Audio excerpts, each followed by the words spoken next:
Hi guys, welcome to my YouTube channel. Today we are going to solve the daily lead code challenge and today's problem name is kth largest element in an array. So in this question, the array nums is given to us and one integer k is also given to us and we have to return the kth largest element present in my array nums.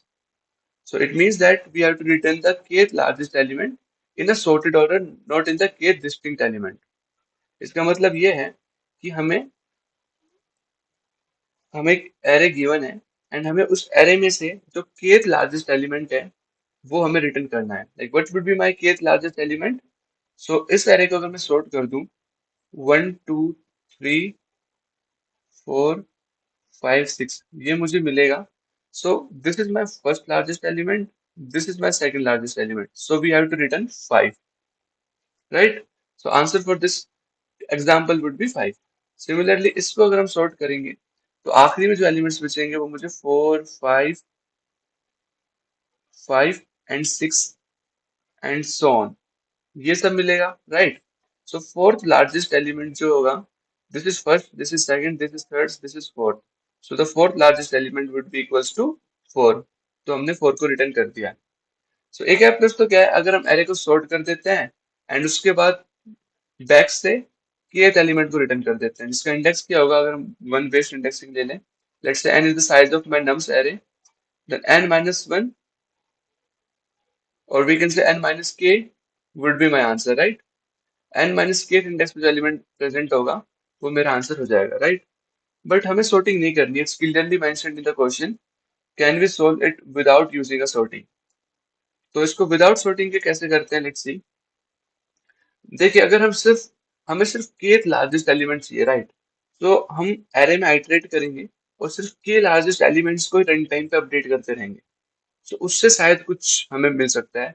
Let's see what I am saying is,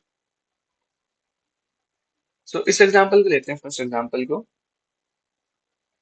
3 2 1 5 6 and 4 ये हमें given है, right. और let's say एक data structure ले लेता हूँ of this sort, जो मेरे पास क्या करेगा कि लार्जेस्ट एलिमेंट, जो इस केस में k की वैल्यू 2 है, इस केस में k की वैल्यू 2 है, सो टू एलिमेंट्स को स्टोर करेगा, टू लार्जेस्ट एलिमेंट स्टोर करेगा। सो इनिशियली तो मेरे पास सबसे पहले दो एलिमेंट्स जो कि लार्जेस्ट एलिमेंट्स है उतने मुझे उस डेटा स्ट्रक्चर में स्टोर करने पड़ेंगे। और डेटा स्ट्रक्चर कुछ भी नहीं बट एक मिन हीप है। उसको मैं बताता हूँ why we have to use min heap not anything else. So मैंने मिन हीप के फॉर्मेट में like the smallest element should be on the top and the larger element should be in the bottom, उस format में min heap में store कर लिया है। Initially की एलिमेंट चाहिए मुझे एंड आफ्टर दैट मैं क्या करूंगा, अगर 1 आया अब मैं चेक करूंगा कि क्या ये मेरे पास सो फार इस पर्टिकुलर एरे तक के लार्जेस्ट एलिमेंट में से वन ऑफ द वैल्यू होगा या नहीं होगा। सो लेट्स सी, इस मिन हीप का जो मिनिमम एलिमेंट है, ठीक है, अगर ये उससे बड़ा हो जाता है इट मीन्स सो फार ये मेरे पास के लार्जेस्ट एलिमेंट में से वन ऑफ द एलिमेंट होगा। बट अगर ये उससे छोटा है या इक्वल है it means this number should not comes under the के लार्जेस्ट एलिमेंट। क्योंकि देखिए हमें सिर्फ दो एलिमेंट्स ही रिक्वायर्ड है, सो फार 2 और 3 अवेलेबल थे। जब एरे का साइज 3 हुआ होगा, जब मैं थर्ड इंडेक्स पे पहुंचूंगा, थर्ड एलिमेंट पे पहुंचूंगा जो कि 1 है, तो मेरे पास तब भी चेंज नहीं होगा क्योंकि 1 जो है वो स्मॉलर है 2 से। जब मैं कंपेयर करूंगा 1 को minimum value of my priority Q, so 1 is smaller than it. So it means मेरे पास अभी भी 1 3 2 1 एरे का भी जो टू लार्जेस्ट एलिमेंट्स होंगे वो 2 और 3 ही रहेंगे, राइट। सो 1 को हम कुछ नहीं करेंगे, will move on to the next next element that is 5। So 5 जो है वो मेरे पास बड़ा है 2 से।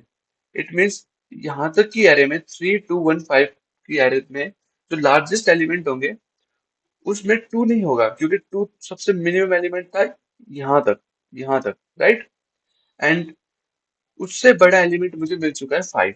सो इट मीन्स मैं उसको पॉप करूंगा एंड 5 को इंसर्ट करूंगा। So after doing this my priority queue would look like this, minimum element should be on the top and the larger element should be in the bottom, right. So मेरे पास data structure इसको 2 को जब मैं compare कर रहा था 5 को minimum element of my priority queue से top element of my priority queue से, तो उसको अगर वो टॉप एलिमेंट मेरे पास छोटा है current element of my nums of I से, तो मैं मिनिमम एलिमेंट को प्रायोरिटी क्यू से पॉप करूंगा और नम्स ऑफ आई को इंसर्ट कर दूंगा, पुश कर दूंगा प्रायोरिटी क्यू में। Same goes with 6। सो जो 3 है वो अगेन मेरे पास छोटा है 6 से, hence I have to pop out the 3 and insert 6 into my priority queue, right? So 6 को इंसर्ट कर देंगे। इसके बाद मेरी priority queue would look like something like this, 5 and 6, right? Then 4 आया। 4 is again the smaller than my minimum element, that is 5 in my priority queue. So हमें कुछ नहीं करना। It can never be in the it can never be among the two largest element or the k largest element in my whole array।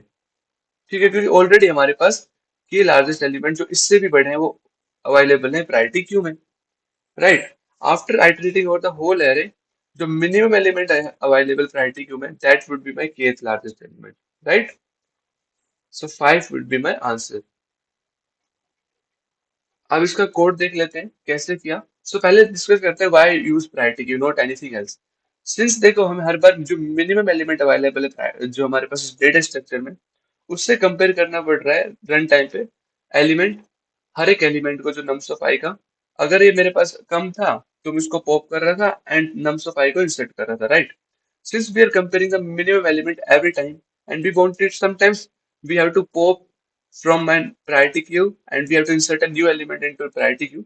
So pop, push and checking the minimum element, in operation को optimally करना है। Pop करना है किसी data structure में, push करना है and मिन एलिमेंट को फेच करना है ऑप्टिमली। सो इन तीन ऑपरेशन को ऑप्टिमली कौन सा डेटा स्ट्रक्चर प्रोवाइड करता है? सबसे बेस्ट प्रायोरिटी क्यू ही है, because in the priority queue logarithmic time में हम पॉप ऑपरेशन परफॉर्म कर सकते हैं, पुश को भी लॉगरिथमिक टाइम में कर सकते हैं और मिनिमम एलिमेंट हम कांस्टेंट टाइम में फाइंड कर सकते हैं। That's why we have used priority queue, right? Because this is the most optimal data structure that we can use for performing this particular task. All right. Now let's look at the implementation. So as we discussed in the discussion, similarly मैंने सब कुछ किया है यहाँ पे। So सबसे पहले एक मिनिमम मिन हीप बोल दो या प्रायोरिटी क्यू मैंने डिक्लेयर कर दिया है। आफ्टर दैट मैं आइटरेट कर रहा हूँ अपने पास नम्स एरे में अनटिल एंड अनलेस मेरे पास प्रायोरिटी क्यू में लेस देन के एलिमेंट्स अवेलेबल है, तब तक तो कोई मुझे कंपेयर करने की जरूरत नहीं है, because first of all I need के एलिमेंट्स, राइट? उसके बाद ही मैं उसको जो मिनिमम एलिमेंट उसको कंपेयर करूंगा with the left elements available in my nums array, right? जैसे यहाँ पे भी मैंने जो इनिशियली टू एलिमेंट्स को डायरेक्टली इंसर्ट किया था, राइट? उसके बाद कंपेरिजन बिगिन किया था। Same thing I am doing here also, right? उसके बाद मैं क्या कर रहा हूँ, जैसे ही मेरे पास प्रायोरिटी क्यू में एटलीस्ट के एलिमेंट्स अवेलेबल हैं, after that what I am doing is मैं चेक कर रहा हूँ कि जो मिनिमम एलिमेंट है प्रायोरिटी क्यू का, अगर वो छोटा है नम्स ऑफ आई से, सेम कंडीशन है। जैसे कि जो 5 था वो मेरे पास जो मिनिमम एलिमेंट 2 था मेरे पास प्रायोरिटी क्यू में, वो छोटा था नम्स ऑफ 5 से, तो मैंने क्या किया, 2 को पॉप किया एंड 5 को इंसर्ट किया था। Same thing I am doing here, priority queue के टॉप एलिमेंट को पॉप करूंगा एंड जो नम्स ऑफ आई उसको पुश कर दूंगा, राइट? ऐसा करने से क्या होगा, एरे का साइज प्रायोरिटी क्यू का साइज के था यहाँ तक, उसके बाद जैसे ही मैंने पॉप किया साइज के माइनस वन हो चुका होगा, जैसे ही मैंने न्यू एलिमेंट पुश किया अगेन साइज के हो गया होगा। So size of my priority queue would remain the K till the end. ठीक है, एक बार उसका साइज के हो जाता है तो, एंड उसके बाद जो मिनिमम एलिमेंट अवेलेबल होगा प्रायोरिटी क्यू में, that would be the kth largest element, right? So उसको मैं रिटर्न कर दूंगा। So this is the simple code. So guys, अगर आपको वीडियो हेल्पफुल लगी हो, then please considering subscribing to my YouTube channel and hit the like button. And if you have any query, please write it down in the comment section. Thank you for watching.